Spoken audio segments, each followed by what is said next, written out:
Alors, vous avez été intronisé il y a peu et notre question déjà est de savoir sous quel sceau vous placez votre règne et quelles sont les innovations que vous apportez au royaume de Savalu. Mon règne, c'est sur le sceau de la paix. Et ça va faire objet de beaucoup de turbulences ces derniers temps, surtout en ce qui concerne ma succession au trône.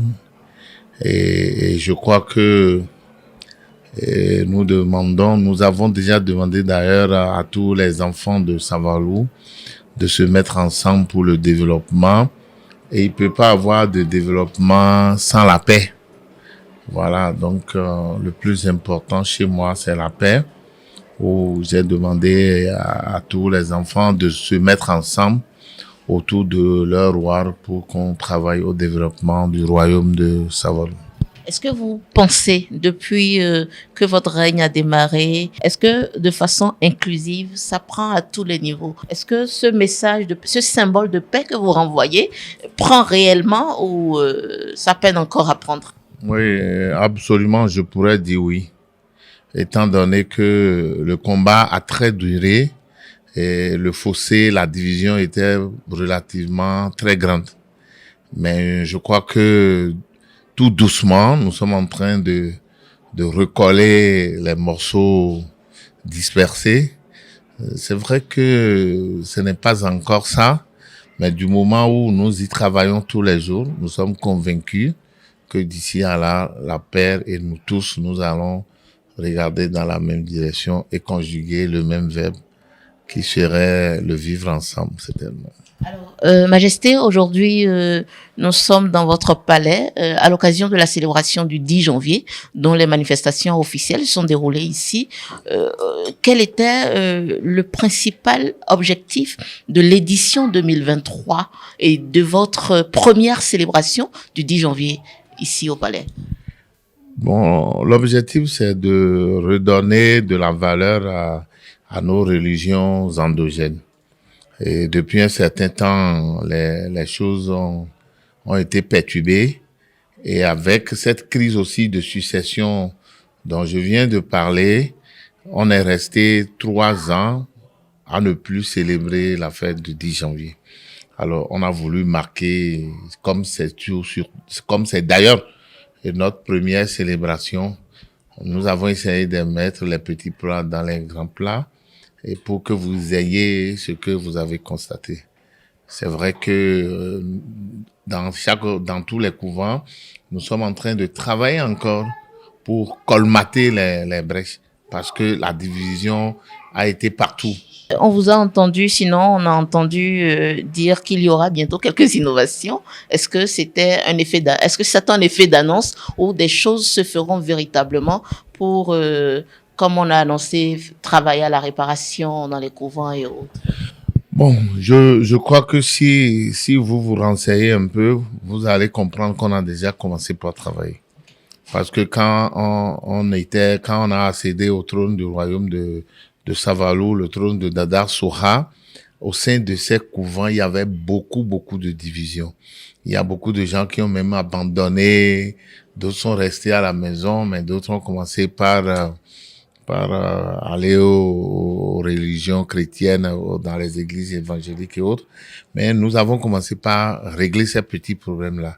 Et je crois que au sein déjà de ces différents couvents, la paix ou la calmie s'installe. Cela voudrait dire que nous allons essayer de régler définitivement ces problèmes. Et vous pouvez déjà aussi vous renseigner.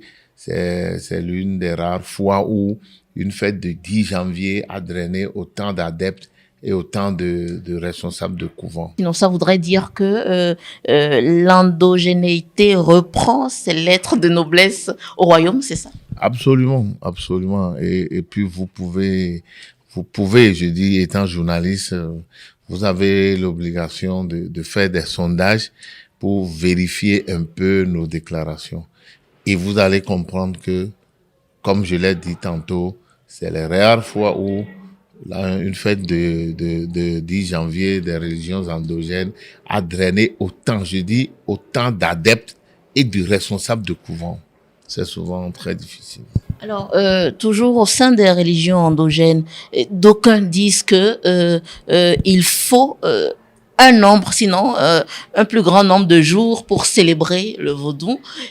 D'aucuns également disent que il est temps, après 30 ans de l'institution de cette fête, de mieux, je veux dire, c'est pas réformer ou faire les choses encore mieux pour le rayonnement du vaudou. Est-ce que vous êtes de cet avis? Que dites-vous 30 ans après l'institution de la fête? Oui, je crois que ceux qui disent qu'il faut réformer ont parfaitement raison.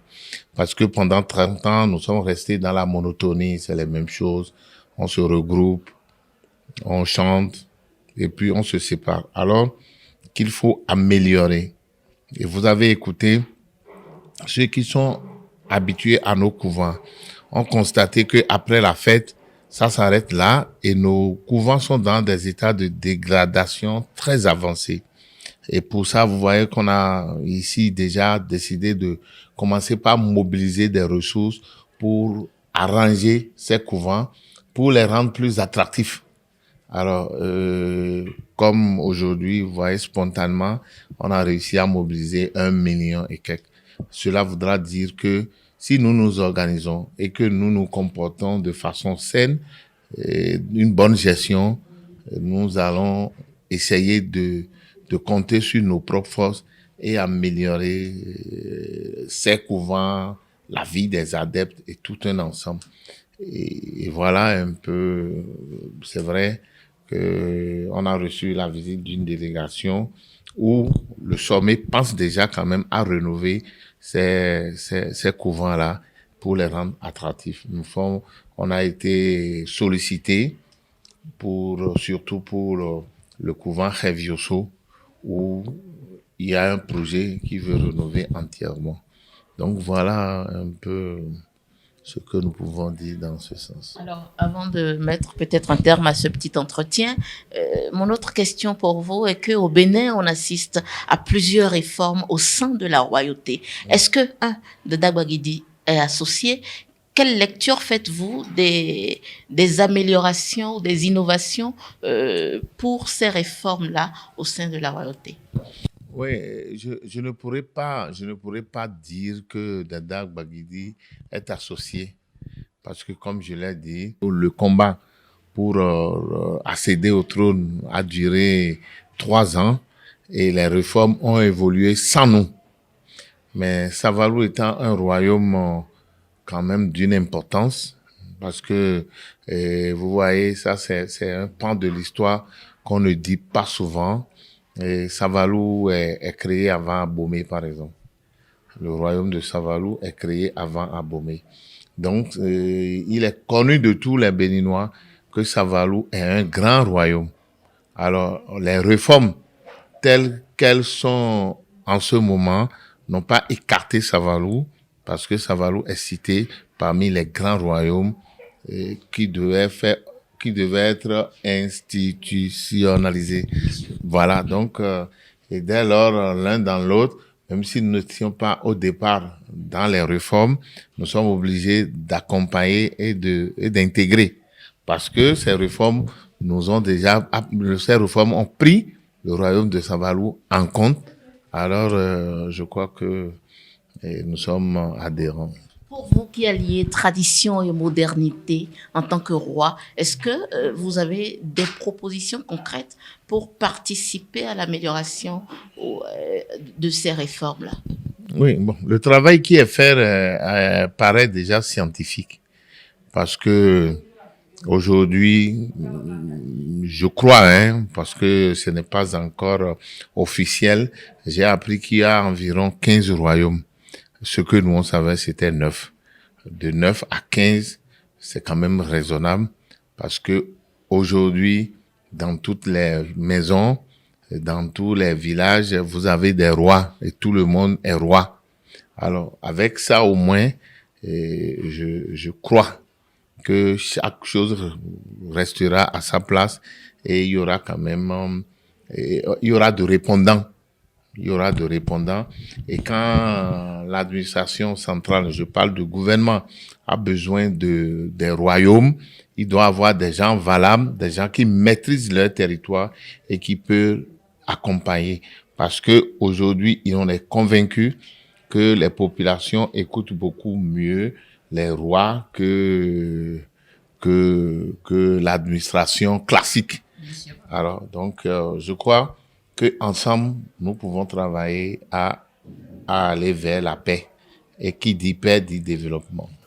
Alors, Dada Ouaguedi, nous sommes au terme de cet entretien. Est-ce que vous avez un mot autant à vos administrés, autant au peuple béninois? Et j'invite tous les Béninois, partout où ils sont, qu'ils soient au pays ou à l'extérieur, de savoir qu'un peuple qui perd sa culture a tout perdu. Alors, si nous pouvons être rattachés à notre culture, on aurait tout gagné et on aurait tout mis en valeur.